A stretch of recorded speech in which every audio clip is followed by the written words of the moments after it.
How to change name on Google Meet. What is up everyone? Welcome back to another video. In today's tutorial, I'm going to be showing you guys how to easily change your name on Google Meet. But before we do that, make sure to like the video down below and hit the subscribe button as well. Let's just jump right in. First thing you're going to have to do is open up your Google Meet app on your phone and make sure that you are logged into your account. So what happens is if you are logged into your Google Meet, the name of your Google account will be displayed in your meetings. So you're going to have to change the name of your Google account in order to change the name in Google Meet. So let's see how you do that. First thing you're going to have to do is tap on your profile icon at the top right corner, and then from here simply tap on Manage your Google account.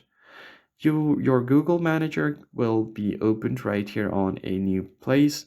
Now you're just going to have to head over to Personal Info tab right here. And once you land on your Personal Info tab, you're just going to have to tap on your name like this. And you can edit your name from here. So you can choose the name that you want to display on your Google Meets meeting. Just tap on the name and then change it. And that's how you can easily change name on Google Meet. I hope you found this tutorial helpful. I'll see you guys on the next video.